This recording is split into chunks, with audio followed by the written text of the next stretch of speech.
Madison Parker had always been different from other kids in her small Montana town. While her classmates were playing with dolls or video games, she was building model airplanes and dreaming of soaring through clouds. Her bedroom walls were covered with posters of fighter jets, and she could identify aircraft by their engine sounds alone. Her parents, both teachers at the local high school, supported her unusual passion, but worried about the practical challenges ahead. The military recruiters arrived at Clearwater High School on a crisp October morning when Madison was 17. She watched from her chemistry class window as they set up their booth in the gymnasium, her heart racing with anticipation. During lunch break, she practically ran to their table, ignoring the snickers from her classmates who called her Jet Girl behind her back. Staff Sergeant Robert Martinez looked up from his paperwork as Madison approached. He was used to teenage boys approaching with bravado, but this petite girl with determined green eyes caught his attention. "I want to be a fighter pilot," she announced without preamble. Martinez had heard this declaration countless times, but something in her voice made him take notice. "That's a tough road," he said, leaning back in his chair. "Only about 2% of applicants make it through the program, and," he paused, choosing his words carefully, "the Air Force has only recently opened combat roles to women. You'd be facing challenges most people can't imagine." Madison's jaw set firmly. "I've been facing challenges my whole life. This is what I want to do." She pulled out a notebook filled with detailed sketches of aircraft, performance specifications, and flight patterns she'd memorized. Martinez flipped through the pages, his eyebrows rising with each turn. "These are impressive," he admitted, "but wanting something and achieving it are different things. Fighter pilot training is brutal, physical, mental, emotional. It breaks people who think they're unbreakable." "Then I guess I'll have to be stronger than unbreakable," Madison replied. Her chemistry teacher, Mrs. Henderson, had been watching from the doorway and later told Madison's parents that she'd never seen such fierce determination in a student's eyes. That evening, Madison sat at the kitchen table with her parents, the recruitment papers spread before them. Her father, David, rubbed his temples as he read through the commitment requirements. Her mother, Linda, held her daughter's hand tightly. "Sweetheart, this isn't just about following a dream," Linda said softly. "This is about putting yourself in danger, potentially for years. What if something happens to you?" Madison looked at both her parents, these people who had supported every crazy idea she'd ever had. "What if something happens to me if I don't try? What if I spend the rest of my life wondering what could have been?" David sighed deeply. He'd seen that look in his daughter's eyes before, when she'd insisted on taking advanced physics as a sophomore, when she'd convinced the local airport to let her volunteer just to be around planes. "If this is really what you want, we'll support you," But promise me you'll be careful." "I promise, Dad, but I also promise I won't quit." The next morning, Madison signed the papers that would change her life forever. She didn't know that halfway around the world, a group of enemy pilots was already planning missions that would one day put her directly in their crosshairs. She didn't know that her future would be shaped by a tattoo she hadn't even gotten yet, or that her survival would depend on a split-second decision made by someone she'd never met. All she knew was that she was finally on her way to becoming the pilot she'd always dreamed of being. Basic training at Lackland Air Force Base in Texas was everything the recruiters had warned her about and worse. Madison arrived in July, when the temperature regularly exceeded 100 degrees and the humidity made breathing feel like drowning. She was one of only 12 women in her flight of 60 recruits, and the only one who had declared her intention to pursue fighter pilot training. Her drill instructor, Technical Sergeant Patricia Williams, was a compact woman with steel-gray hair and eyes that seemed to see through lies before they were spoken. During their first meeting, she pulled Madison aside after the initial briefing. "Parker, I've read your file," Williams said, her voice carrying the weight of years dealing with overconfident recruits. "You want to fly fighters. That's admirable. But before you can touch a stick, you need to prove you can handle everything the Air Force throws at you. And trust me, they'll throw everything they've got." The physical training was relentless. Madison had always been athletic, but military PT pushed her body to limits she didn't know existed. 5 a.m. runs in the Texas heat, endless push-ups, obstacle courses that seemed designed by someone with a grudge against human anatomy. She watched several recruits quit in the first 2 weeks, their dreams of military glory crumbling under the reality of military discipline. But Madison endured. When her bunkmate, Jennifer Walsh from Ohio, struggled with the rope climb, Madison stayed after hours to help her practice. When another recruit, Marcus Thompson from Detroit, couldn't master the drill movements, Madison walked him through them until he could perform them in his sleep. "Why do you help everyone?" Jennifer asked one evening as they polished their boots.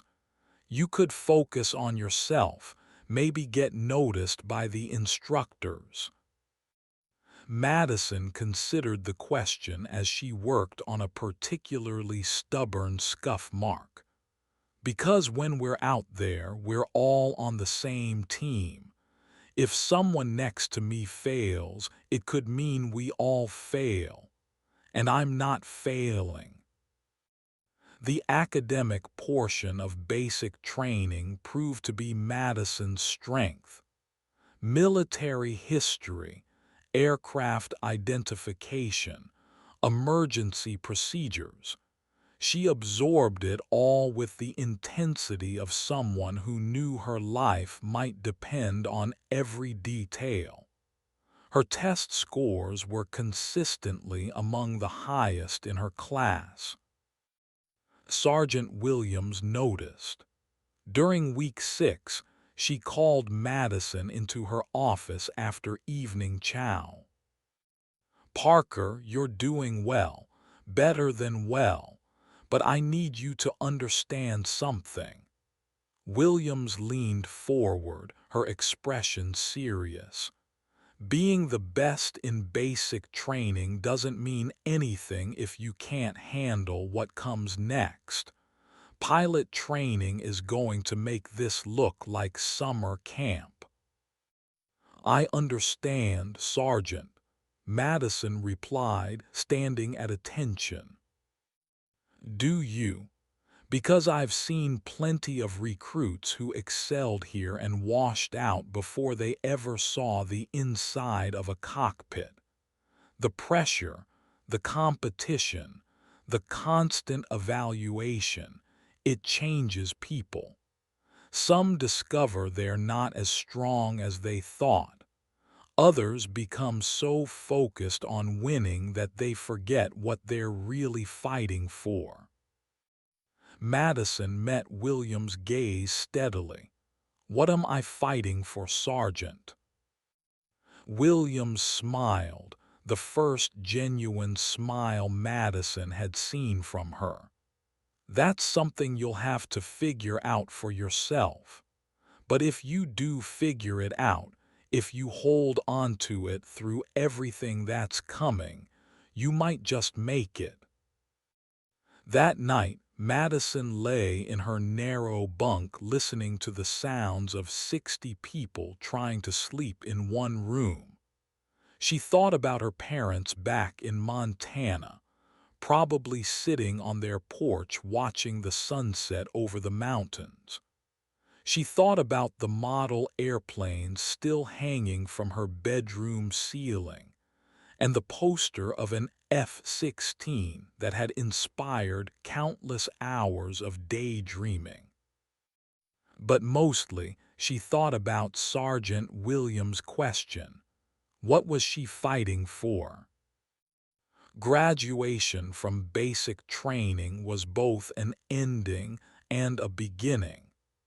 Madison stood in formation with her fellow airmen, feeling the weight of her new uniform and the responsibility that came with it. Her parents had flown in from Montana, and she could see her mother dabbing at her eyes with a tissue.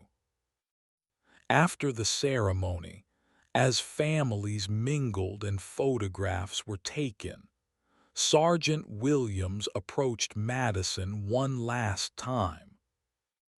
I have something for you, she said, handing Madison a small wrapped package.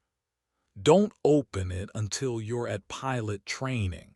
And Parker, whatever happens next, remember that you've already proven you can do hard things. The question is whether you can do impossible things.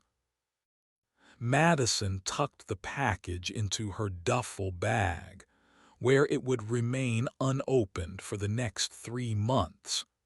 She had no way of knowing that inside was a small compass, engraved with the words True North, a reminder that no matter how lost she might feel, she always had a way to find her direction. The next phase of her journey was about to begin, and with it, the events that would eventually lead her to a life-or-death encounter with enemy fighters over hostile territory. But first, she had to learn to fly. Pilot training at Laughlin Air Force Base in Del Rio, Texas, was where dreams went to die. Madison arrived in September, along with 23 other candidates who had survived the rigorous selection process. The attrition rate for pilot training hovered around 50%, and the instructors made sure every student understood that statistic from day one. Her first instructor was Captain James Rodriguez, a veteran pilot with over 2,000 flight hours and a reputation for being demanding but fair. During their initial meeting, He reviewed Madison's file with the same intensity she'd seen in Sergeant Williams' eyes. "Impressive scores," Rodriguez said, closing the folder. "But paper doesn't fly airplanes.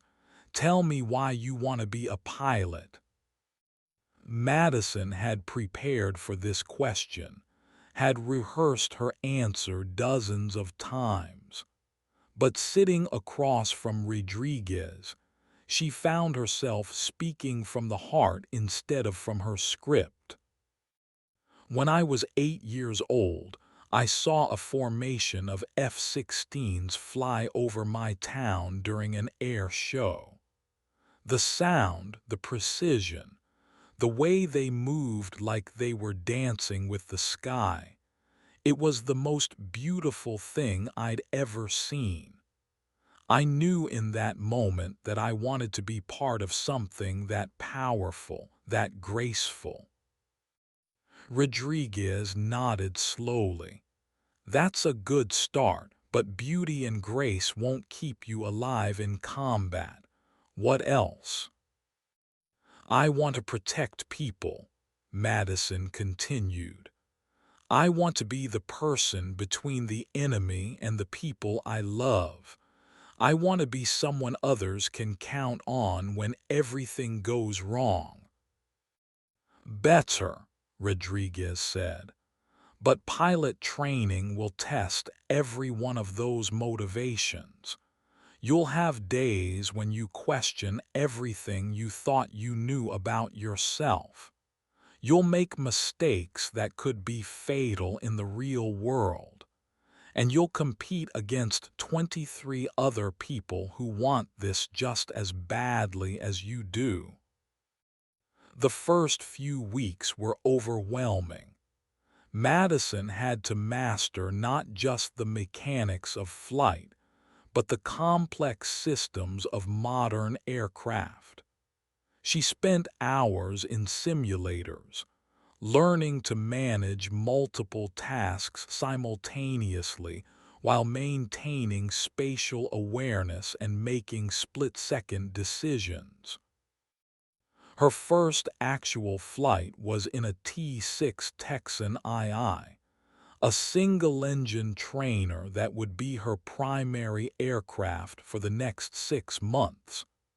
As she strapped into the rear seat behind Captain Rodriguez, her hands trembled slightly with anticipation and nerves. "Just remember your training," Rodriguez said through the intercom as they taxied to the runway. "The airplane wants to fly. Your job is to let it, while making sure it goes where you want it to go." The moment the T-6 lifted off the ground, Madison felt something click into place. All the hours of study, all the simulator time, all the physical training, it all made sense now. She was flying. "How does it feel?" Rodriguez asked as they climbed to altitude. "Like coming home," Madison replied, and she meant it. But flying was only part of the challenge. The academic load was intense: navigation, weather, aircraft systems, emergency procedures, military regulations. Madison found herself studying until midnight every night, then waking up at 5 a.m. for physical training. Some of her classmates struggled with the pace. Derek Matthews, a former college football player from Alabama, was an excellent pilot but couldn't master the academic requirements. Sarah Kim, a brilliant engineering student from California, excelled in the classroom but struggled with the physical demands of flight. Madison tried to help where she could, but she quickly learned that pilot training was ultimately an individual challenge. Each student had to find their own way to succeed, or they would be eliminated from the program. The pressure was constant. Every flight was graded, every exam was crucial, every performance was measured against the standards of perfection expected of military pilots. Madison watched as classmates were eliminated one by one, some for academic failures, others for flight deficiencies, and a few for simple inability to handle the stress. By the end of the first month, their class had shrunk from 24 to 19 students. Madison was ranked fourth overall, high enough to be competitive for fighter training, but not high enough to be comfortable. "You're doing well," Captain Rodriguez told her after a particularly challenging flight. "But you're playing it too safe. Fighter pilots need to be aggressive, to push the boundaries. You're flying like you're afraid to make a mistake." "I am afraid to make a mistake," Madison admitted. "One mistake could wash me out." "And that fear is going to wash you out just as surely as any mistake would," Rodriguez replied.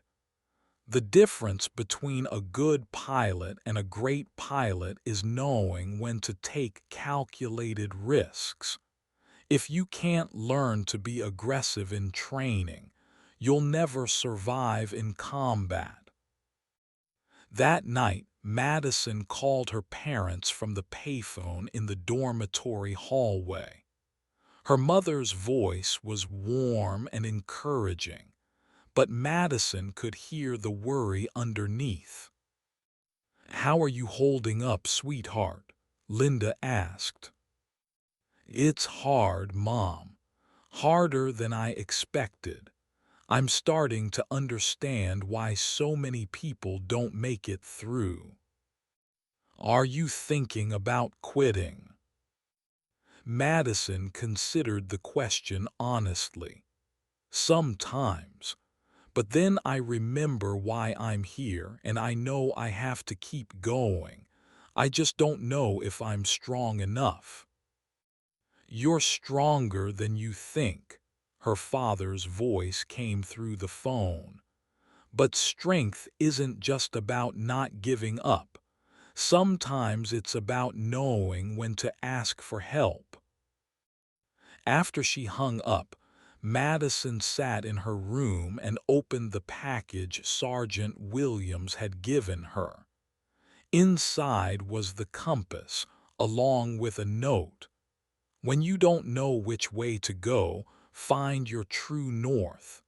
It's not a direction on a map, it's the thing that matters most to you." Madison held the compass in her hand, feeling its weight. She thought about the 8-year-old girl who had watched those F-16s fly over her hometown, and she thought about the person she was becoming. Maybe Rodriguez was right. Maybe she was playing it too safe. The next day, she flew with a new aggressiveness, pushing herself and her aircraft to the limits of their capabilities.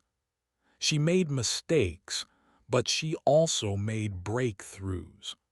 For the first time since arriving at pilot training, she felt like she was truly learning to be a fighter pilot. She had no idea that thousands of miles away, intelligence analysts were tracking increased activity from hostile air forces, or that her name would soon be on a list of pilots being prepared for immediate deployment to a combat zone. All she knew was that she was one step closer to her dream, and she wasn't going to let anything stop her now. The transformation from student pilot to fighter pilot candidate happened during her 5th month of training. Madison had progressed through the basic flying phases and was now eligible to compete for advanced fighter training. The selection process was brutal. Only the top 10% of pilots would be chosen for fighter tracks. Madison's ranking had improved steadily throughout training. She was now 3rd in her class, behind only Robert Chen, a former Air Force Academy graduate, and Lisa Martinez, whose father had been a Vietnam-era fighter pilot. The competition between the three of them had become intense but respectful. The selection board consisted of 3 senior officers, including Colonel Patricia Hayes, the base commander.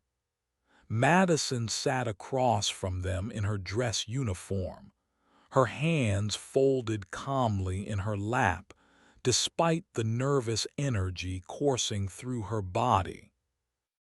"Lieutenant Parker," Colonel Hayes began, "your flight records show consistent improvement and strong leadership qualities. Your instructors speak highly of your technical skills and your ability to handle stress. But I have to ask, why fighters? Transport pilots, tanker pilots, cargo pilots, they all serve crucial roles in our military. Why do you specifically want to fly fighters?" Madison had thought about this question for months. Her answer came without hesitation. "Because fighters are the tip of the spear, ma'am. When diplomacy fails, when other options are exhausted, fighter pilots are the ones who stand between our country and those who would do us harm. I want to be in that position. I want to be the one who can make the difference when it matters most." The board members exchanged glances. Colonel Hayes leaned forward slightly. "Fighter pilots don't just defend, Lieutenant. They attack. They kill. Are you prepared for that responsibility?" The question hung in the air like a challenge. Madison met each board member's gaze before answering. "I understand the gravity of that responsibility, ma'am. I've thought about it extensively. I believe that sometimes taking a life is the only way to protect many lives. If I'm ever in that position, I'll make that choice without hesitation, and I'll carry the weight of it for the rest of my life." 2 weeks later, Madison received her assignment, F-16 training at Luke Air Force Base in Arizona. She had made it. She was going to be a fighter pilot. The call to her parents was emotional. Her mother cried openly, and her father's voice was thick with pride and worry. "We're so proud of you, sweetheart," Linda said through her tears. "But promise me you'll be careful. Promise me you'll remember that you have people who love you and want you to come home." "I promise, Mom. I'll be as careful as I can be while still doing my job." F-16 training was unlike anything Madison had experienced. The Fighting Falcon was a precision instrument of war, capable of speeds exceeding Mach 2 and armed with some of the most advanced weapons systems in the world. Learning to fly, It was like learning to conduct a symphony while riding a rocket. Her new instructor was Major Patricia Sullivan, a combat veteran with tour in Iraq and Afghanistan. Sullivan had a reputation for being tough but fair, and for having never lost a student to preventable accidents.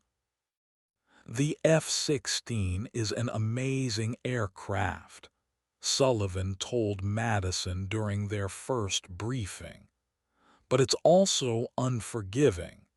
It will do exactly what you tell it to do, even if what you tell it to do will kill you.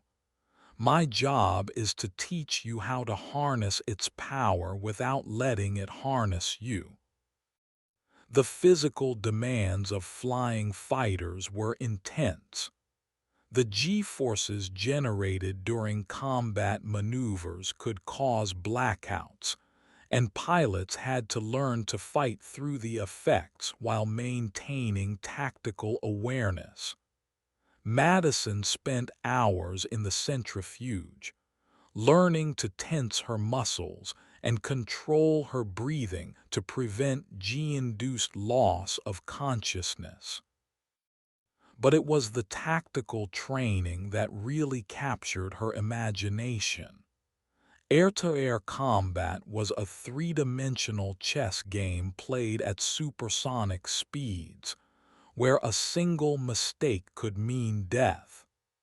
Madison learned to read radar displays, to identify threats, to employ countermeasures, and to engage targets with precision and lethality.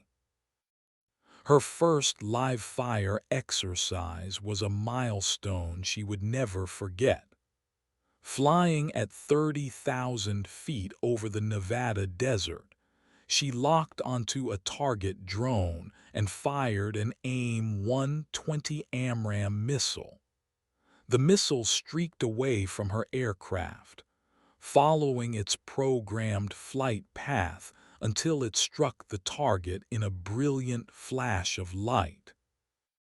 "A good kill," Major Sullivan's voice crackled through the radio.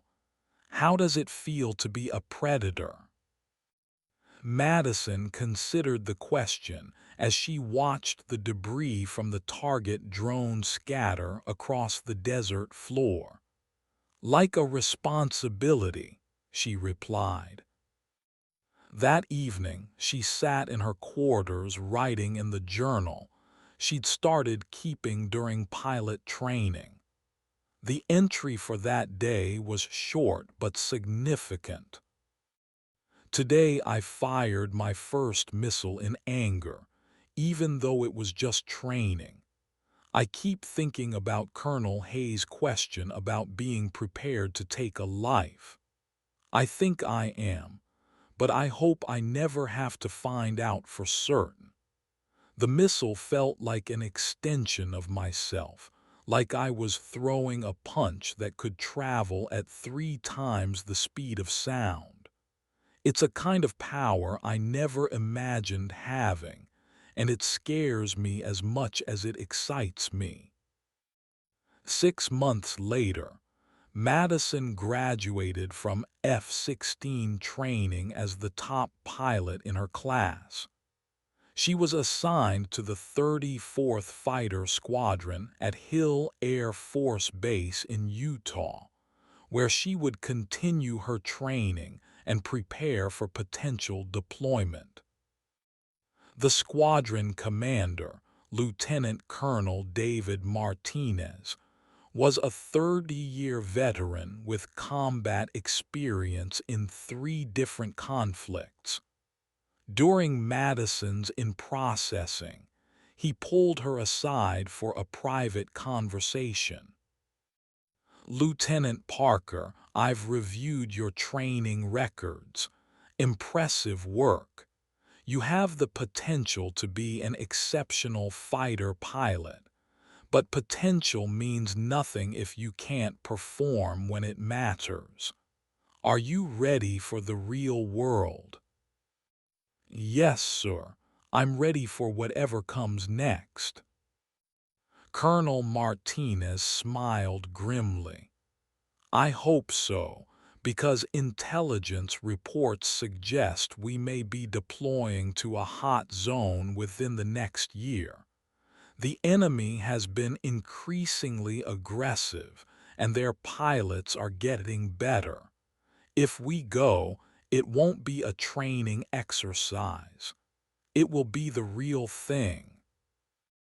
Madison felt a chill run down her spine. All her training, all her preparation, might soon be put to the ultimate test. She thought about the compass Sergeant Williams had given her, now sitting on her desk in her quarters. She thought about finding her true north. As she settled into her new squadron, Madison had no way of knowing that her name was already on a target list being compiled by enemy intelligence officers. She didn't know that her aircraft's tail number had been identified as belonging to a high-value target, or that enemy pilots were already studying her flying patterns and tactical preferences. All she knew was that she was finally where she'd always dreamed of being, a fighter pilot in the United States Air Force, ready to serve her country and protect the people she loved. The call came on a Tuesday morning in March. Madison was in the squadron briefing room, reviewing flight plans for the day's training mission, when Lieutenant Colonel Martinez entered with a grim expression. Ladies and gentlemen, we've just received deployment orders. The 34th Fighter Squadron is being deployed to Al Udeid Air Base in Qatar. We leave in 72 hours. The room fell silent. Every pilot had known this day would come, but the reality of it hit like a physical blow. Madison felt her heart rate increase as the implications sank in. This is not a training deployment, Martinez continued. Intelligence indicates that hostile forces have been conducting increasingly aggressive operations in the region. Our mission will be to provide air superiority and close air support for ground forces. Make no mistake, we will likely see combat. After the briefing, Madison returned to her quarters to pack. The process was surreal, folding uniforms, packing personal items, writing letters to her parents that she hoped they would never have to read. She held the compass from Sergeant Williams for a long moment before placing it carefully in her flight bag. That evening she called her parents. The conversation was difficult. I can't tell you where I'm going, she said, but I can tell you that I'll be doing what I trained for. I want you to know that I love you both, and that everything I've accomplished is because of your support. Her mother's voice was steady, but Madison could hear the tears. We love you too, sweetheart. Come home safe. I will, Mom, I promise. The flight to Qatar took 18 hours, with refueling stops in Germany and Cyprus. Madison spent most of the journey studying intelligence briefings about the region and the enemy forces they might encounter. The pictures of enemy aircraft were particularly sobering. Advanced fighters flown by well-trained pilots who had been specifically tasked with challenging American air superiority. Al Udeid Air Base was a sprawling complex in the desert, home to thousands of military personnel from multiple countries. The 34th Fighter Squadron was assigned to a section of the base that housed their F-16s and support equipment. Madison's first week was spent in intensive briefings and mission planning. The intelligence officers painted a picture of an increasingly dangerous operational environment. Enemy forces had been probing Allied airspace, testing response times and tactics. Several encounters had come close to actual combat. The enemy pilots are skilled, Intelligence Officer Captain Janet Morrison explained during one briefing. They've been trained specifically to counter our tactics. They know our aircraft capabilities, our preferred formations, our standard operating procedures. They're not the same opponents we faced 10 years ago. Madison studied the photographs of enemy aircraft and pilot profiles. One image caught her attention, a sleek fighter with distinctive markings that seemed familiar somehow. She couldn't place where she'd seen it before, but something about it troubled her. Her first combat mission came 3 weeks after arrival. The target was a convoy of enemy vehicles that had been spotted moving through a contested area. Madison's flight of 4 F-16s was tasked with providing close air support for ground forces. As they flew toward the target area, Madison felt a strange calm settle over her. All her training, all her preparation, had led to this moment.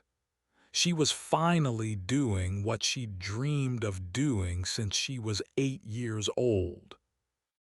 Viper Flight, this is Overlord, the air controller's voice crackled through her headset. Be advised, we have reports of enemy aircraft in the area. Stay alert. Madison's heart rate spiked. Enemy aircraft meant the possibility of air-to-air combat, the ultimate test of a fighter pilot's skills. She checked her weapons systems and scanned the sky around her. Viper Lead, this is Viper 2, she radioed to her flight leader. I've got multiple contacts on radar, bearing 090, 20 miles out. The flight leader, Major Robert Thompson, confirmed the contacts. I see them. Looks like we've got company. Viper Flight, assume combat spread. Weapons hot. Madison's training took over.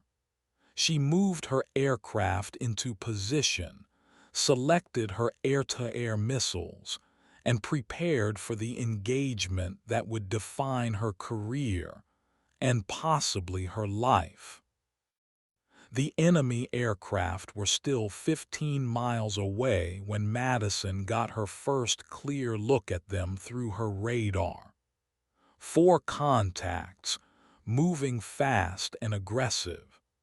As they closed the distance, she could see that they were the same type of aircraft she'd seen in the intelligence briefings, the ones with the distinctive markings. Viper Flight, this is Overlord. You are cleared to engage. Repeat, you are cleared to engage. Madison's finger moved to the missile launch button. In seconds, she would fire her first shot in combat. Everything she had trained for, everything she had sacrificed for, came down to this moment. But as the enemy aircraft came into visual range, something unexpected happened. The lead enemy pilot did something that made Madison hesitate, something that would change the course of the engagement and ultimately save her life. The enemy formation suddenly broke apart, with the lead aircraft pulling up and away from the others. It was an unusual maneuver, one that didn't match any of the tactics Madison had studied. For a split second, she wondered if the pilot was trying to communicate something. Then she saw it. Painted on the nose of the lead enemy aircraft was a distinctive piece of artwork. It was a small, detailed tattoo-style image of a compass rose, with the words "True North" written in English beneath it. Madison's blood ran cold. She knew that image. She'd seen it before, in a place she never expected to see it again. The realization hit her like a physical blow. The enemy pilot in the lead aircraft wasn't just any pilot. It was someone who had been part of her past, someone who had helped shape her into the pilot she was today. And now, thousands of miles from home, she was about to engage in combat with someone who had once been on her side. The lead enemy aircraft continued its climb, separating from the formation and effectively removing itself from the engagement. Madison watched in confusion as the other three enemy aircraft also began to disengage, following their leader's example. "Viper Flight, what's your status?" Overlord's voice crackled through the radio. "Why are you not engaging?" Madison looked at her radar display, then at the enemy aircraft now turning away from the combat zone. The lead aircraft waggled its wings once, a gesture that could mean anything or nothing, but in the context of military aviation, it was often a sign of acknowledgement between pilots. "Overlord, this is Viper 2, Madison radioed. "The enemy aircraft are disengaging. They're leaving the area." "Confirm, Viper 2. Are you saying they're retreating?" Madison watched the enemy aircraft disappear into the distance. The image of the compass rose burned into her memory. "Affirmative, Overlord. They're gone." The flight back to base was tense and quiet. Madison couldn't shake the image of that compass rose, couldn't stop thinking about the implications of what she'd seen. When they landed and debriefed, she kept the details of the enemy aircraft's markings to herself, unsure of what to make of them. That night, she sat in her quarters staring at the compass Sergeant Williams had given her. The engraving was identical to what she'd seen on the enemy aircraft, "True North" in the same script, the same style. She thought about her conversation with Sergeant Williams about finding her true north, about the thing that mattered most to her. She thought about the enemy pilot who had chosen to disengage rather than fight, and she wondered if that pilot had been following their own version of true north. The next morning, Madison requested a meeting with the intelligence officers. She needed to understand what she'd seen, and she needed to know if her interpretation was correct. Captain Morrison listened carefully as Madison described the markings she'd observed on the enemy aircraft. When Madison finished, Morrison was quiet for a long moment. "Lieutenant Parker, what you're describing is unusual. Are you certain about what you saw?" "Yes, ma'am, I'm certain." Morrison pulled out a classified file and flipped through several pages. "There have been reports of defections from enemy forces in recent months, pilots who have switched sides, bringing valuable intelligence with them. It's possible that what you encountered was a pilot who was trying to avoid engagement for reasons we don't fully understand." "What does that mean for future missions?" "It means we need to be very careful about rules of engagement. And it means you need to report any similar encounters immediately." Madison nodded, but she wasn't satisfied with the explanation. Something deeper was happening here, something that connected her past to her present in ways she couldn't yet understand. Over the next few weeks, Madison flew several more missions, but she never again encountered the aircraft with the compass rose marking. She began to wonder if she had imagined the whole thing, if the stress of combat had played tricks on her mind. Then one evening, she received a message that changed everything. It was delivered by a courier she didn't recognize, a young airman who handed her a sealed envelope and walked away without saying a word. Inside the envelope was a single sheet of paper with a message written in careful block letters. "The compass points both ways. Sometimes the enemy is not who you think they are. Sometimes the ally is not who you expect. If you want to understand what happened that day, be at the old hangar at 2300 hours. Come alone." Madison stared at the message, her mind racing. This was clearly a setup of some kind, but for what purpose? Was it a trap, a test, or was it something else entirely? She looked at the compass on her desk, then at the message in her hand.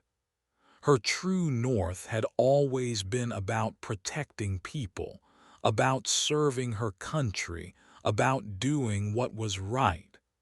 But what if what was right wasn't what she'd been told it was? At 22:55 hours, Madison left her quarters and walked across the base toward the old hangar. She wasn't armed, but she wasn't afraid. Her training had taught her to assess threats and respond appropriately. More importantly, her instincts told her that whatever was waiting for her in that hangar, it wasn't danger.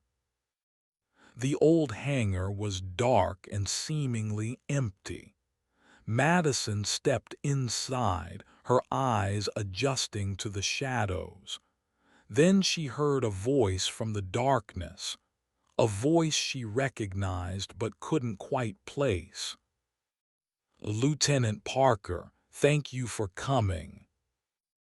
A figure stepped out of the shadows, a woman in civilian clothes, someone Madison had never seen before but whose voice was familiar. As the woman moved closer, Madison could see that she was middle-aged, with graying hair and intelligent eyes. "Do I know you?" Madison asked. The woman smiled. "Not directly, but we have someone in common, someone who has been watching your career with great interest." Another figure emerged from the shadows, a man in military uniform, but not American military. Madison tensed, her hand moving instinctively toward where her sidearm would normally be. "Easy, Lieutenant," the woman said. "He's not your enemy, at least not anymore." The man stepped into the light, and Madison saw his face clearly for the first time. He was younger than she'd expected, perhaps in his early 30s, with the bearing of a professional pilot. But it was his eyes that caught her attention. They held the same intensity she'd seen in her own mirror, the same focus that came from years of training and preparation. "You're the pilot," Madison said, "the one with the compass rose." He nodded slowly. "I am Colonel Victor Petrov, and you are Lieutenant Madison Parker, the pilot who chose not to shoot when she had the chance." Madison felt her world shift slightly. "You're a defector." "I am a pilot who has chosen to follow his true north," Petrov replied, "just as you have chosen to follow yours." The woman stepped forward. "My name is Dr. Sarah Chen. I work for a joint intelligence operation that has been monitoring the situation in this region. Colonel Petrov contacted us 6 months ago, expressing his desire to provide information about enemy operations." Madison's mind raced. "The compass rose. How did you know about that?" Petrov smiled. "Because I was trained by the same person who trained you.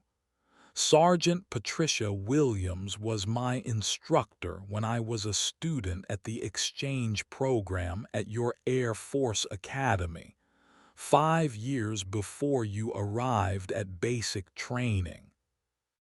The pieces began to fall into place.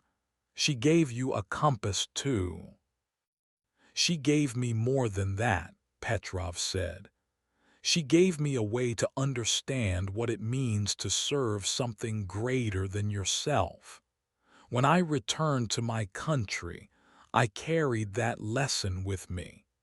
But over time, I came to realize that the cause I was serving was not the cause I believed in." Dr. Chen opened a briefcase and pulled out a folder. "Colonel Petrov has been providing us with intelligence about enemy operations for the past 3 months. The information he's given us has prevented several attacks on Allied forces."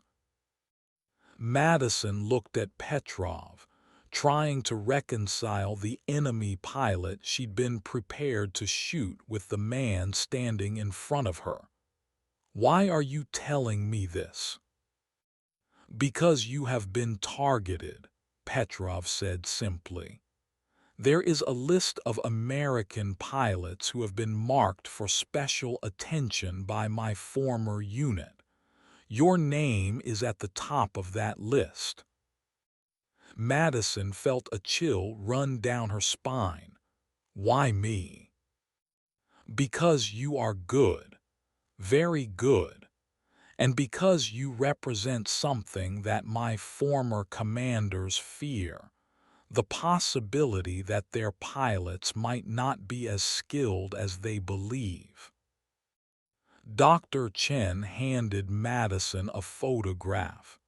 It showed her F-16 on the flight line, with detailed annotations marking various components and systems. This was taken by enemy intelligence. They've been studying your aircraft, your tactics, your patterns. They know everything about you. Madison stared at the photograph, feeling a mixture of anger and vulnerability. How long have they been watching me?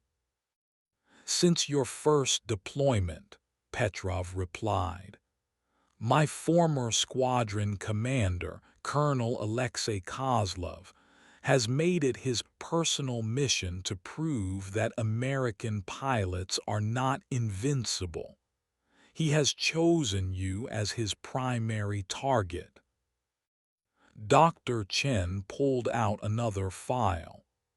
Kozlov is one of their best pilots. He has 17 confirmed kills and has never been defeated in air-to-air combat. He's been specifically training to counter your tactics. Madison felt her competitive instincts flare. Let him come. I'm not afraid of him. You should be, Petrov said seriously. Kozlov is not just skilled, he's ruthless. He doesn't just want to shoot you down. He wants to humiliate you, to make an example of you. He believes that defeating you will prove the superiority of his training methods. The implications were staggering. Madison had been flying combat missions for weeks, never knowing that she was being specifically hunted by an enemy pilot who had made her defeat his primary objective. What do you want from me? Madison asked. Dr. Chen and Petrov exchanged glances. We want you to help us stop Kozlov, Dr. Chen said. The intelligence Colonel Petrov has provided indicates that Kozlov is planning a major operation, something that will put not just you, but many Allied pilots at risk. Petrov opened his own folder and spread out several aerial photographs. These are pictures of a new enemy base, hidden in the mountains about 200 miles from here. Kozlov has been assembling a squadron of elite pilots there, training them specifically to counter American tactics. Madison studied the photographs. The base was well hidden and heavily defended, with what appeared to be at least a dozen advanced fighter aircraft. What kind of operation are we talking about? Madison asked. A coordinated attack on Allied air bases, Petrov said.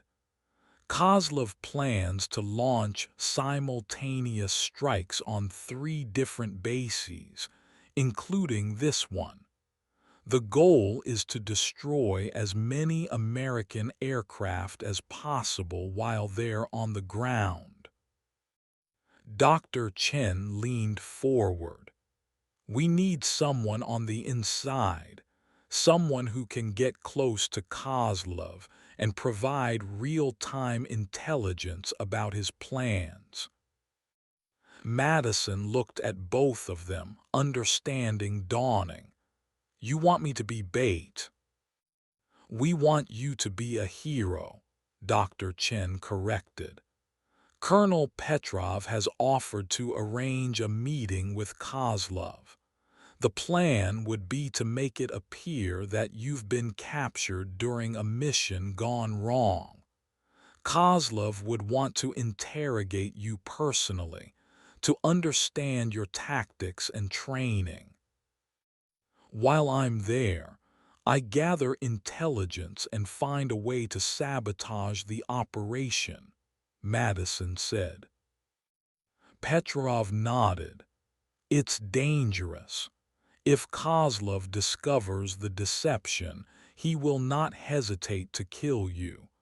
But it may be the only way to prevent a catastrophic attack on Allied forces.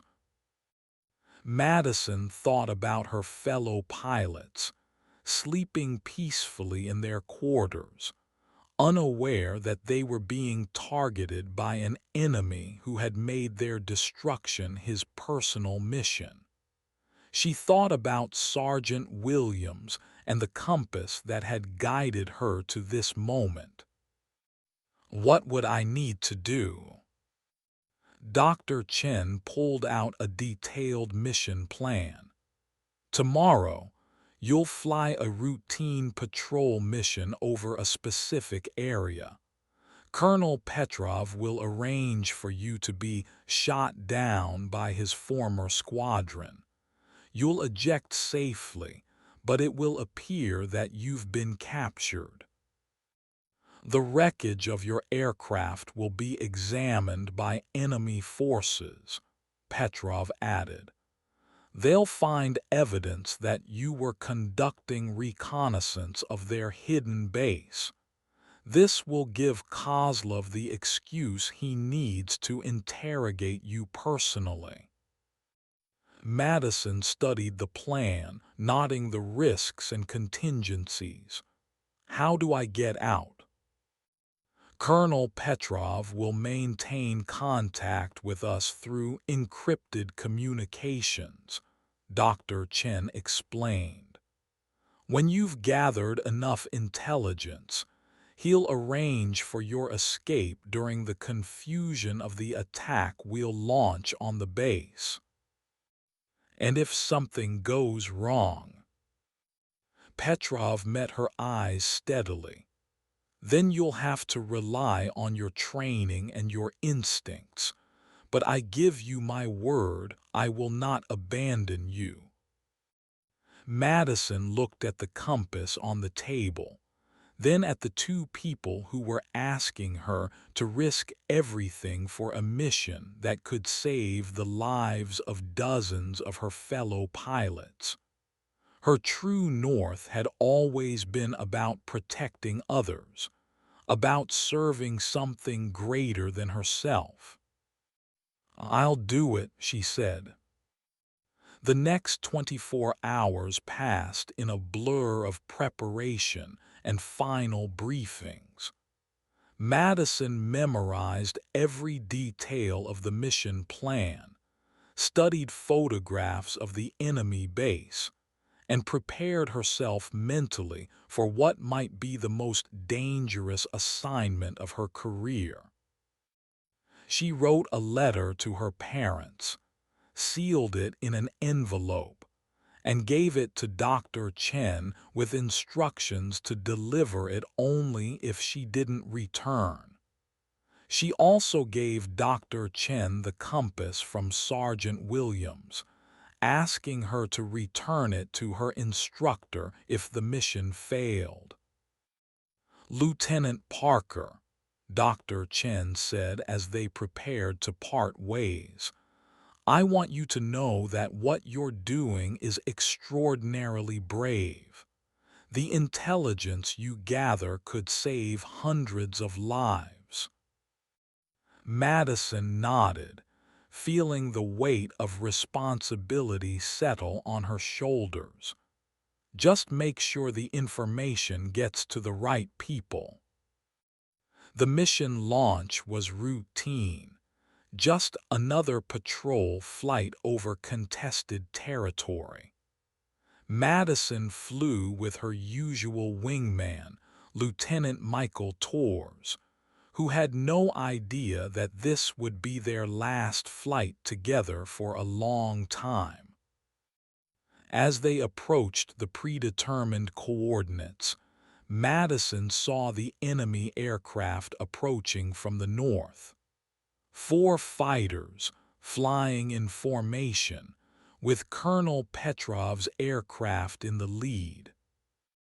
Viper 2, I've got multiple contacts approaching, Tors radioed. Looks like we've got company.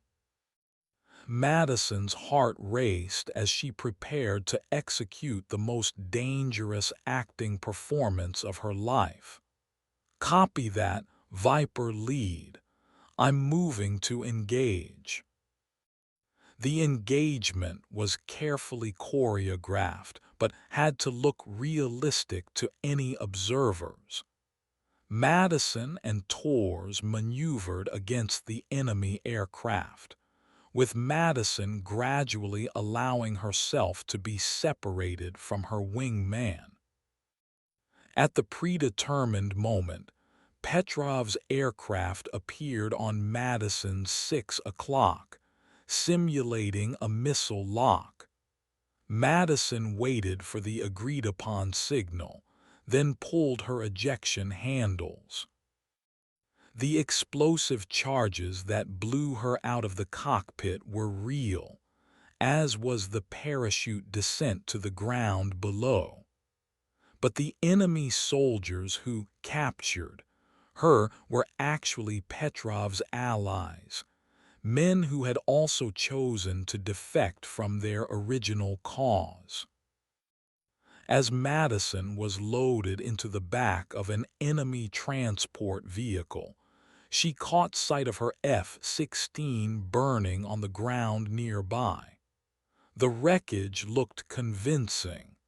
No one would suspect that the crash had been staged.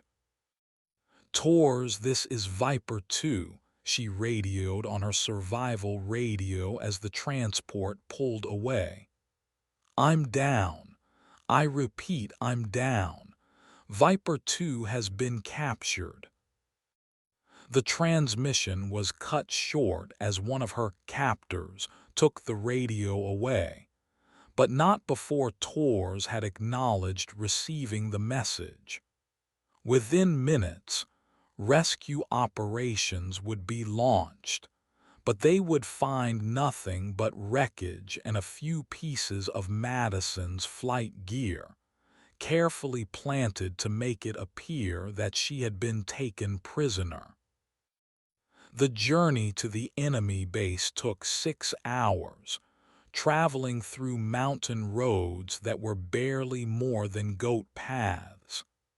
Madison was blindfolded for most of the trip, but she carefully counted turns and estimated distances, building a mental map of the route. When they finally arrived at the base, Madison was impressed despite herself. The facility was well concealed and professionally constructed, with hardened aircraft shelters and sophisticated radar systems. This was not the work of amateur terrorists. This was a military operation run by professionals. She was taken to a small holding cell and left alone for several hours. During this time, she went over her story again and again, making sure every detail was consistent. She was Lieutenant Madison Parker, captured while conducting reconnaissance of enemy positions. She would reveal only name, rank, and serial number, as required by the Geneva Convention. When the door finally opened, Madison was face to face with Colonel Alexei Kozlov for the first time. He was not what she had expected. Instead of the stereotypical military hardliner, Kozlov was a compact, intelligent-looking man in his 40s, with prematurely gray hair and calculating eyes. He moved with the precise economy of motion that marked professional pilots. "Lieutenant Parker," he said in accented but excellent English, "I am Colonel Kozlov. I believe you have been looking for me." Madison met his gaze steadily. Lieutenant Madison Parker, United States Air Force, serial number 12340-56789. Kozlov smiled. "Yes, I know who you are. The question is, do you know who I am?" "You're the enemy," Madison replied. "I am a pilot just as you are," Kozlov said. "I have studied your tactics, your training, your methods. I have made it my mission to understand everything about you. And now, finally, I have the opportunity to meet you face to face." He pulled up a chair and sat down across from her. "I am going to ask you questions, Lieutenant Parker. You may choose to answer them or not, but I want you to understand that I am not interested in military secrets or classified information. I am interested in you, in what makes you the pilot you are." Madison said nothing, maintaining her disciplined silence. "For example," Kozlov continued, "I know that you graduated first in your fighter pilot training class. I know that you have flown 37 combat missions without a single loss. I know that you have been recommended for promotion ahead of your peers. What I don't know is why you chose to become a fighter pilot." The question caught Madison off guard. This was not the interrogation she had expected. "I will tell you why I became a pilot," Kozlov said when she didn't respond. "When I was 12 years old, my village was attacked by enemy aircraft. My family was killed. My home was destroyed. I swore that day that I would become a pilot so that I could protect others from experiencing what I had experienced." He leaned forward slightly. "I suspect your motivation is not so different from mine.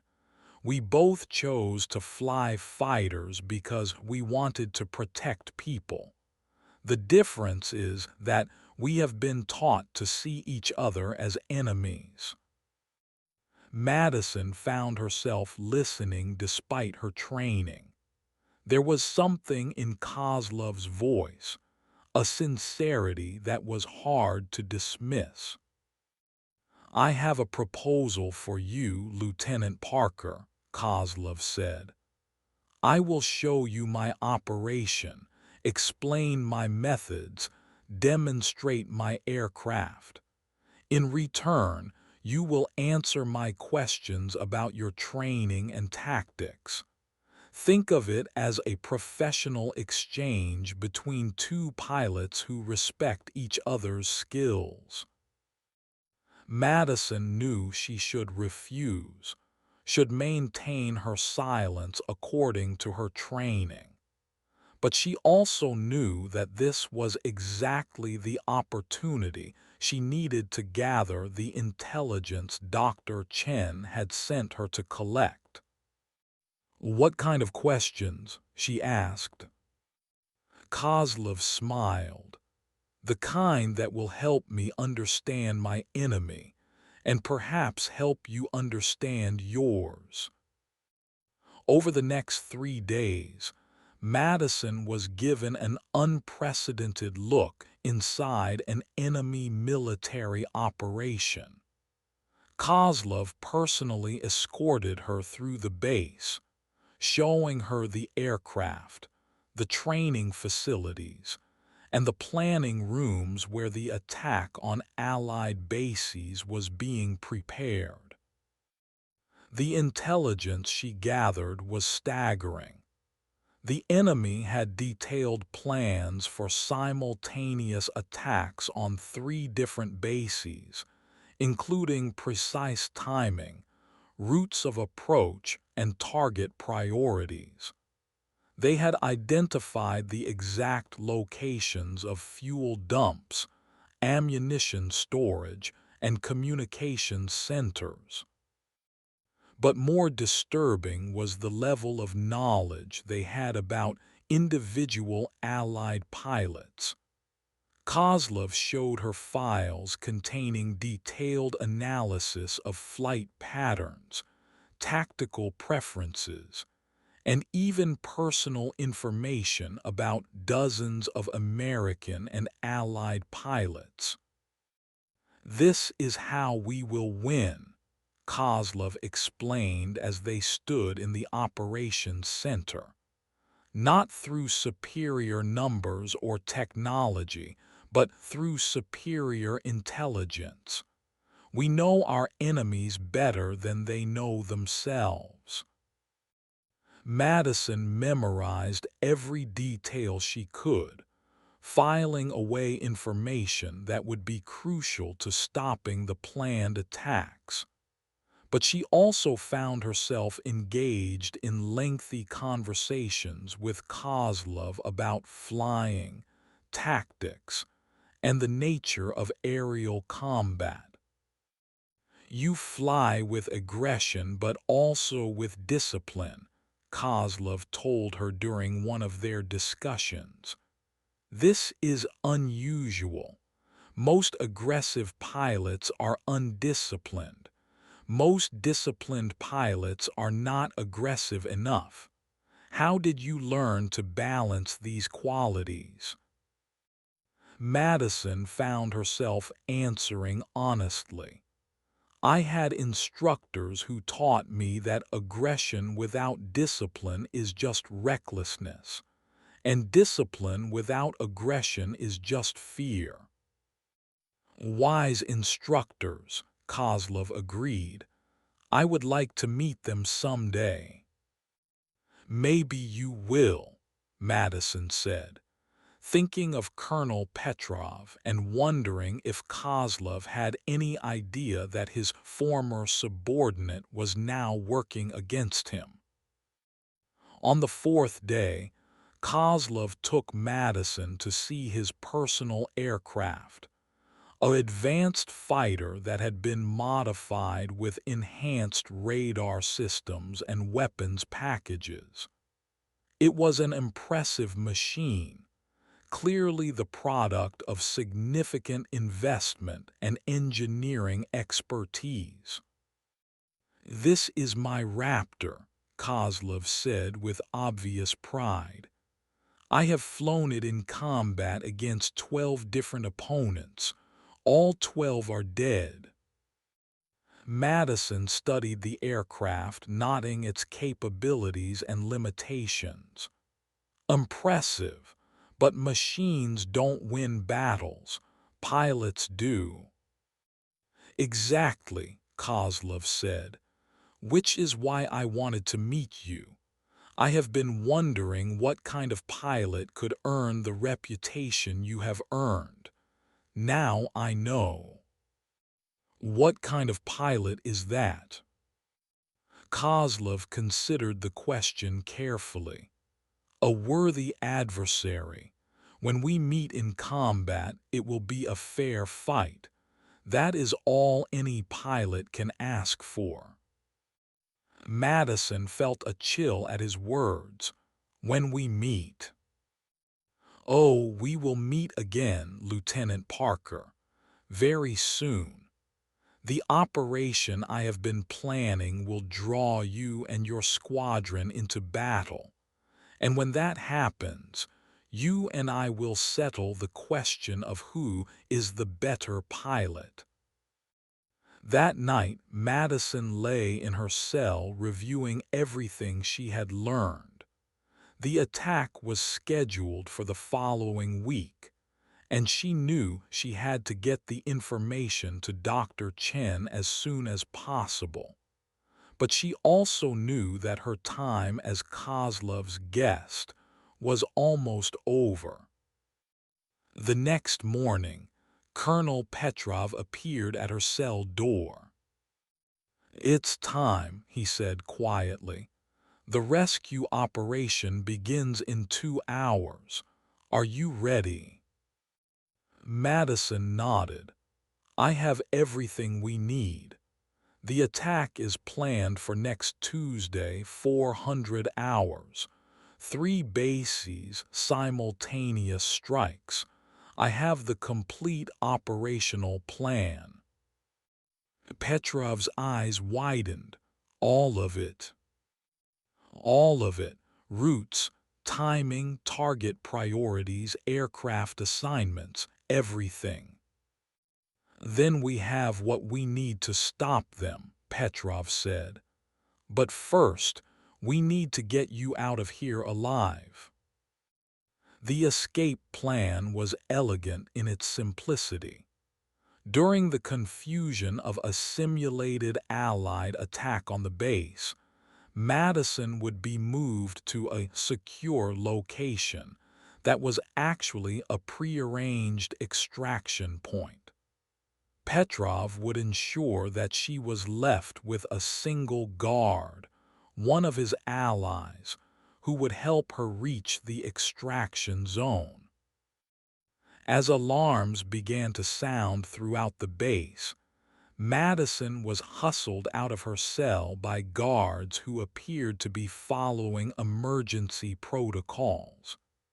In the confusion, she was separated from her original escorts and found herself in the custody of a young soldier who spoke to her in whispered English.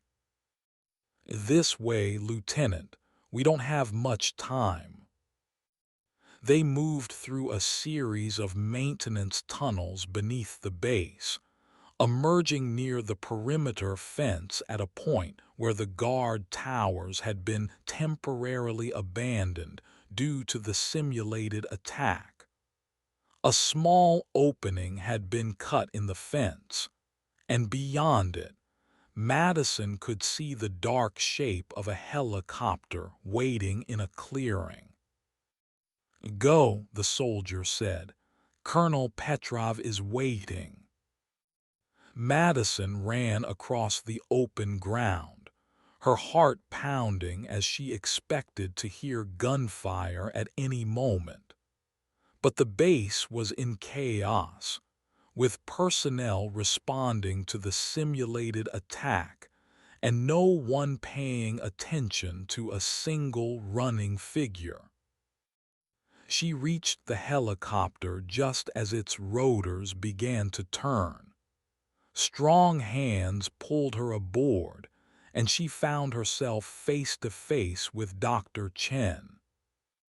"Welcome back, Lieutenant," Dr. Chen said over the noise of the engines. "I trust you have something for us." Madison pulled out the small notebook she had managed to conceal throughout her captivity. "I have everything. The complete operational plan, timing, routes, target priorities. Everything we need to stop the attack."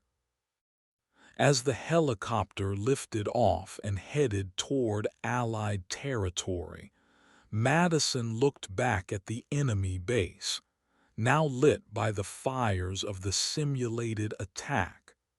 She thought about Colonel Kozlov, probably just now discovering that his prisoner had escaped. She wondered what he would think when he learned that his detailed operational plans were now in enemy hands. But mostly, she thought about the confrontation that was still to come. Kozlov had promised that they would meet again in combat, and Madison knew that promise would be kept. The question was whether she would be ready for him when that day came. The helicopter flight back to Al-Udeid took 4 hours, during which Madison was debriefed by Dr. Chen and a team of intelligence analysts. The information she had gathered was even more valuable than they had hoped. This is extraordinary, Dr. Chen said as she reviewed Madison's notes. You've given us their complete order of battle, their tactics, their timing. We can stop this attack before it begins. Madison nodded, but her mind was elsewhere. There's something else you need to know. Colonel Kozlov has made this personal. He's not just trying to win a military victory. He's trying to prove something about the superiority of his training methods. What kind of something? He's been studying American pilots individually, learning their patterns and weaknesses. He believes he can defeat us not through superior numbers or technology, but through superior knowledge of our tactics. Dr. Chen frowned. That's a dangerous approach. It suggests a level of tactical sophistication we hadn't anticipated. There's more, Madison continued. Kozlov has specifically chosen me as his primary target. He wants a one-on-one engagement to prove his theories. When the attack comes, he'll be looking for me specifically. Then we'll make sure you're ready for him, Dr. Chen said. The intelligence you've gathered gives us a significant advantage. We can turn his own plan against him. When Madison finally returned to her squadron, she was greeted as a hero. The official story was that she had been captured during a reconnaissance mission and had managed to escape with valuable intelligence. Her fellow pilots treated her with a mixture of awe and curiosity. "How did you do it?" Lieutenant Torres asked during the debriefing. "How did you get away from them?" Madison stuck to the cover story that had been prepared for her. "I got lucky. They got careless. I took advantage of the opportunity." But privately, she met with Lieutenant Colonel Martinez and the senior intelligence staff to share the complete details of what she had learned. The reaction was immediate and intense. "This is a game changer," Martinez said after reviewing the operational plans. "We can not only stop their attack, but we can destroy their capability to launch future attacks." "What's the plan?" Madison asked. "We're going to let them come to us," Martinez explained. "We'll appear to be unprepared, following our normal routines, but we'll have additional aircraft hidden at alternate locations, and we'll be ready to launch a coordinated counterattack the moment they commit to their assault." Madison studied the counterplan, noting the complexity and risk involved. "What about Kozlov? He'll be expecting this to be a trap." "That's why we need you to be visible," Martinez said. "You're his primary target. If he sees you flying normal missions, following normal patterns, he'll believe that our defenses are routine. He won't expect us to be prepared for his attack." "So I'm still the bait." "You're the key to making this work," Martinez corrected. "But this time you'll have backup, lots of backup." Over the next week, Madison flew routine missions while secretly preparing for the battle that was to come. She studied every detail of Kozlov's aircraft and tactics, running simulations and developing counter-strategies.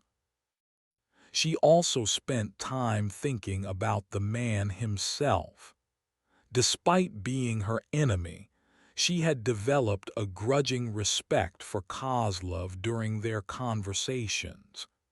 He was a skilled pilot and a thoughtful strategist, driven by motivations that weren't entirely different from her own. But respect didn't change the fact that he was planning to kill her and her fellow pilots. When the time came, she would have to be ready to do whatever was necessary to stop him. The attack came exactly as Kozlov had planned it, a Tuesday morning, 400 hours, with coordinated strikes on 3 different bases. Madison was in the air on a pre-dawn patrol when the first enemy aircraft appeared on radar. "Viper flight, this is Overlord," the controller's voice crackled through her headset. "We have multiple contacts approaching from the north. Vector 90, 50 miles out and closing fast." Madison felt her heart rate increase as she turned her aircraft toward the approaching threats. This was it, the moment she had been preparing for since her escape from Kozlov's base. "Viper 2, I show 12 contacts on radar," her wingman, Lieutenant Jennifer Walsh, radioed. "They're in formation, coming in fast and low." Madison checked her weapons systems and prepared for combat. Somewhere in that formation was Colonel Kozlov, flying his modified Raptor and looking for her specifically. She intended to make sure he found her. "Viper flight, this is Overlord. You are cleared to engage. Repeat, you are cleared to engage." Madison selected her first missile and locked onto the lead aircraft in the enemy formation.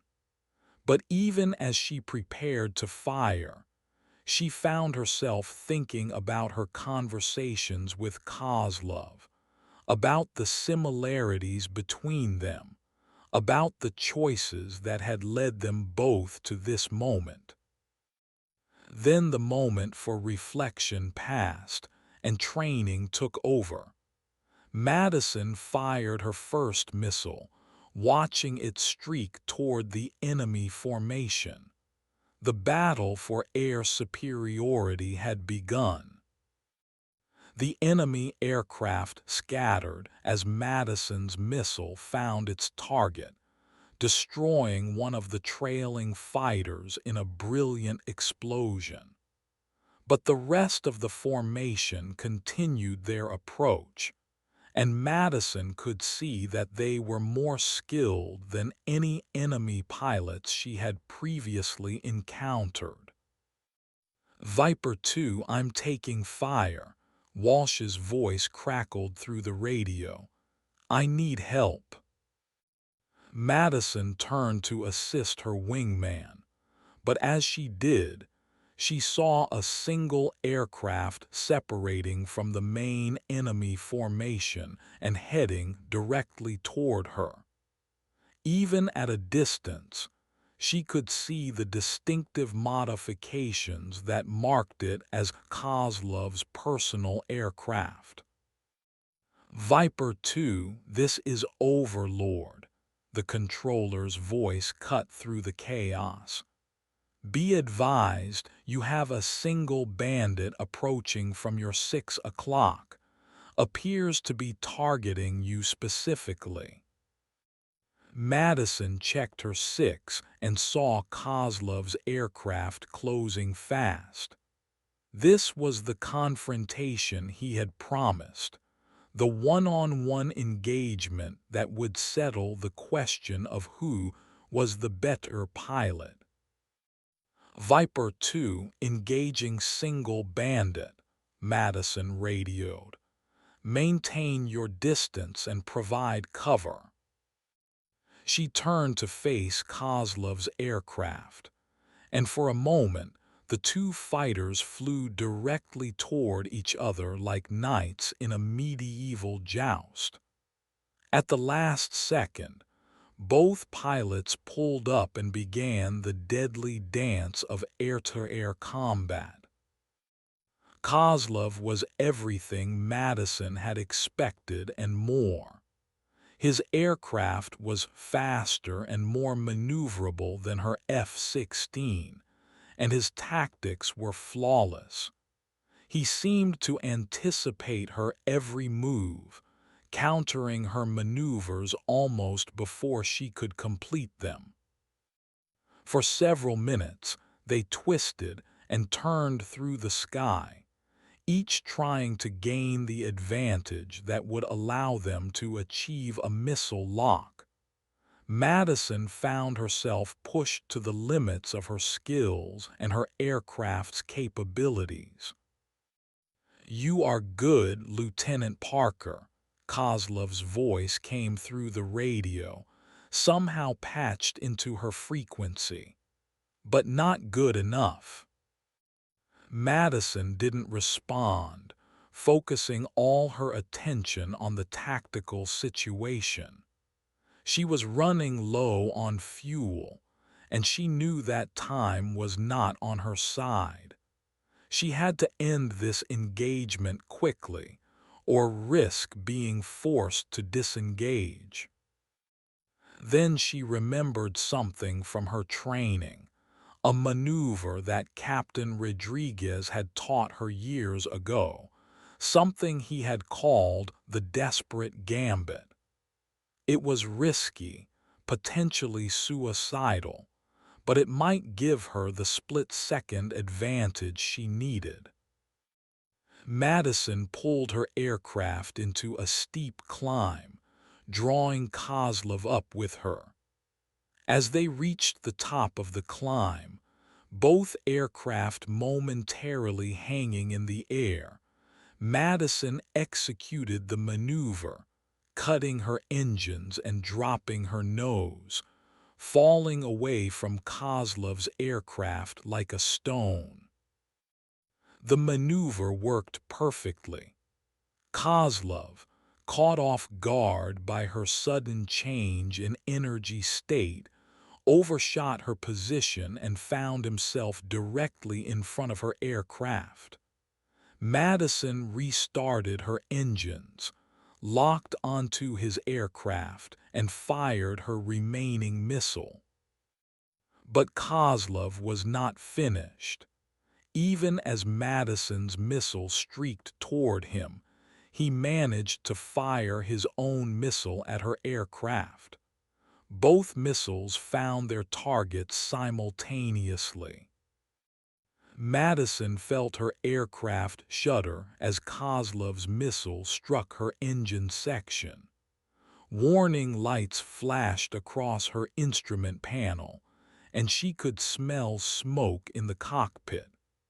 Her F-16 was dying, but she had enough control left to see that her missile had also found its mark. Kozlov's aircraft was trailing fire and smoke, its left wing partially destroyed. But like Madison, he was still flying, still fighting. "It seems we are both excellent pilots," Kozlov's voice came through the radio one last time. "Until we meet again." Madison watched as Kozlov's aircraft limped away from the battle, disappearing into the distance. Her own aircraft was in no condition to pursue, and she knew she had only minutes before she would be forced to eject. "Viper 2, this is over, Lord," the controller's voice crackled through her damaged radio. "What's your status?" "I'm hit," Madison replied, fighting to keep her aircraft under control. Engine damage, hydraulic problems. I'm going to need to punch out. Copy that, Viper 2. We have rescue birds in the air. Eject when ready. Madison looked around the cockpit of her F-16. This machine that had carried her through so many missions and brought her safely home so many times. She thought about the journey that had brought her to this moment, from a small town in Montana to aerial combat over a foreign land. She thought about Sergeant Williams and the compass that had guided her toward her true north. She thought about Colonel Petrov and the courage it had taken for him to betray his former comrades for the sake of what he believed was right. And she thought about Colonel Kozlov, her enemy and in some strange way her equal, who had pushed her to the limits of her abilities and forced her to discover strengths she didn't know she possessed. Madison pulled the ejection handles and felt the explosive charges blow her clear of the dying aircraft. As she descended toward the ground under her parachute, she watched her F-16 spiral down and crash in a ball of fire. The rescue helicopter found her 20 minutes later, and by evening she was back at Al Udeid, being debriefed by intelligence officers who wanted to know every detail of her engagement with Kozlov. "Did you shoot him down?" Dr. Chen asked during the debriefing. Madison considered the question. "I hit him, but I don't think I killed him. He's too skilled, too experienced. He'll be back." "Are you ready for him when he comes back?" Madison thought about the compass sitting on her desk, about the true north that had guided her through every challenge she had faced. "I'll be ready." The weeks that followed were a blur of activity. The intelligence Madison had gathered during her captivity proved to be invaluable, allowing Allied forces to intercept and destroy several enemy supply convoys and disrupt their communication networks. The coordinated attack on Allied bases had been a complete failure, with most of the attacking aircraft shot down or driven off. But Madison knew that the war was far from over. Kozlov was still out there, still planning, still preparing for their next encounter, and she would be ready for him. She received a new F-16 to replace the one she had lost, and she spent countless hours learning its systems and capabilities. She also continued her training, working with other pilots to develop new tactics and strategies for dealing with the increasingly sophisticated enemy forces. One evening, as she was working late in the Squadron Operations Center, Lieutenant Colonel Martinez approached her with a folder in his hand. "Madison, I have something for you," he said, using her first name for the first time since she had known him. "Your promotion came through. Congratulations, Captain Parker." Madison felt a surge of pride as she looked at the promotion orders. She had worked hard for this moment, and it represented not just recognition of her skills, but validation of all the sacrifices she had made to get here. "Thank you, sir. I'm honored." Martinez smiled. You've earned it. And there's something else. You're being recommended for the Distinguished Flying Cross for your actions during the engagement with Kozlov. The medal will be presented by the Secretary of the Air Force when she visits next month. Madison was stunned. The Distinguished Flying Cross was one of the highest honors a pilot could receive, awarded for heroism or extraordinary achievement during aerial flight. I don't know what to say, sir. Say you'll keep doing what you're doing. We need pilots like you, Madison. Pilots who understand that this isn't just about flying fast jets and winning dogfights. This is about protecting people, about serving something greater than ourselves. That night, Madison called her parents to share the news of her promotion and medal. Her mother cried with pride, and her father's voice was thick with emotion. "We're so proud of you, sweetheart," Linda said. "But more than that, we're proud of the person you've become. You've stayed true to yourself and your values, even in the most difficult circumstances." "Thanks, Mom. That means more to me than any medal." After she hung up, Madison sat in her quarters holding the compass from Sergeant Williams. She thought about the journey that had brought her to this point, about the choices she had made, and the people who had influenced her along the way. She thought about Colonel Petrov, who had risked everything to do what he believed was right. She had heard through intelligence channels that he had been granted asylum in the United States and was now working as a consultant for the Air Force, helping to develop new tactics for dealing with enemy air forces. And she thought about Colonel Kozlov, her enemy and her equal, who had challenged her to become a better pilot and a better person. She knew that their paths would cross again, and when they did, she would be ready. Madison opened her journal and began to write. "Today I was promoted to captain and learned that I'm being awarded the Distinguished Flying Cross. I should be celebrating, but instead I find myself thinking about the cost of these honors.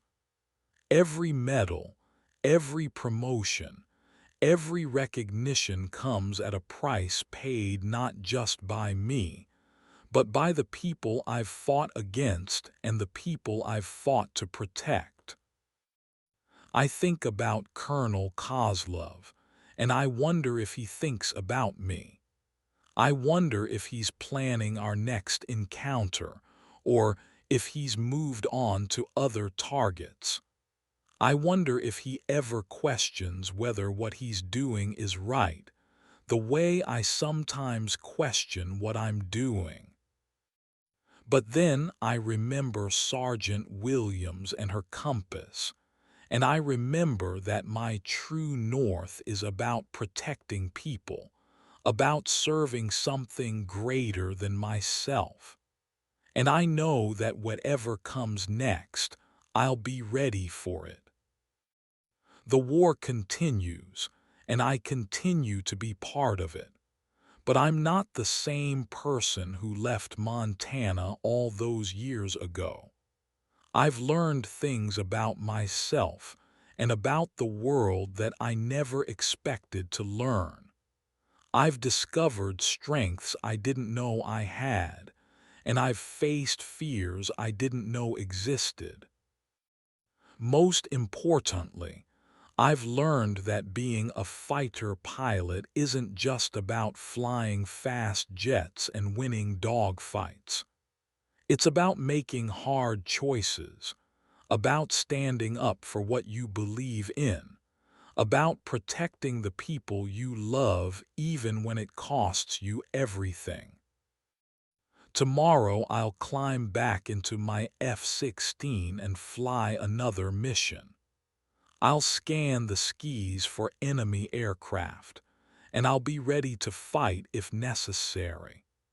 But I'll also remember that the people I'm fighting against are human beings, with their own hopes and fears, their own reasons for being where they are. That doesn't make them less dangerous, but it makes them more real. And that reality is something I carry with me every time I fly. Madison closed the journal and prepared for bed. Tomorrow would bring new challenges, new missions, new opportunities to prove herself. But tonight, she was content to rest and reflect on how far she had come. As she drifted off to sleep, she thought about the compass sitting on her desk, its needle pointing steadily toward magnetic north. But she knew that her true north was something different, something that couldn't be found on any compass or map. Her true north was the belief that some things were worth fighting for, worth sacrificing for, worth dying for. And as long as she held onto that belief, she would never be truly lost. The call came at 300 hours on a Tuesday morning in September. Madison was awakened by the sound of her phone ringing, and she knew immediately that something significant was happening. "Captain Parker, this is Colonel Martinez. We need you in the briefing room immediately. Full flight gear." Madison was dressed and out the door in less than 5 minutes.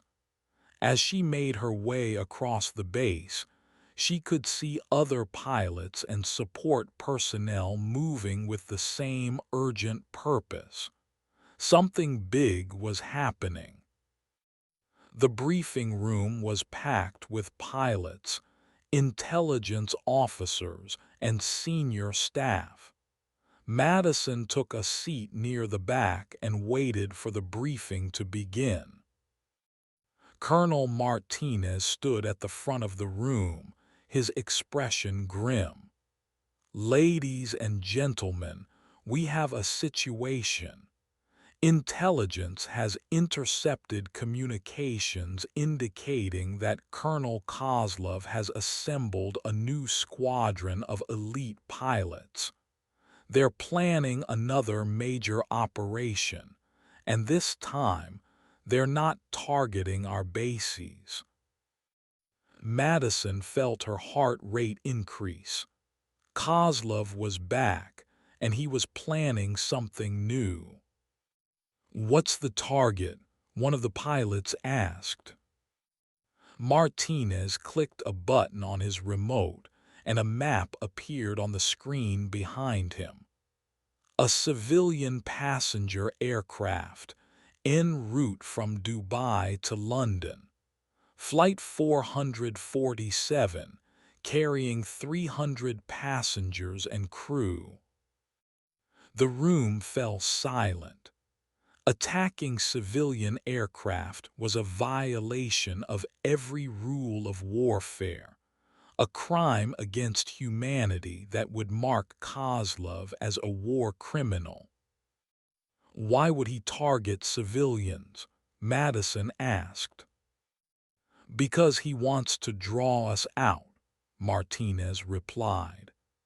"Intelligence believes that Kozlov has become obsessed with proving his superiority over American pilots. He's calculated that attacking a civilian aircraft will force us to respond with our best pilots, giving him the opportunity for the air-to-air combat he's been seeking. Madison felt sick. This was no longer about military strategy or tactical advantage. This was about Kozlov's personal vendetta, and he was willing to sacrifice innocent lives to pursue it. "What's the plan?" she asked. Martinez looked directly at her. "You're going to stop him, Captain. You and a select team of our best pilots. We're launching a preemptive strike against his base before he can execute his plan." Madison nodded, but her mind was racing. This wasn't just another mission.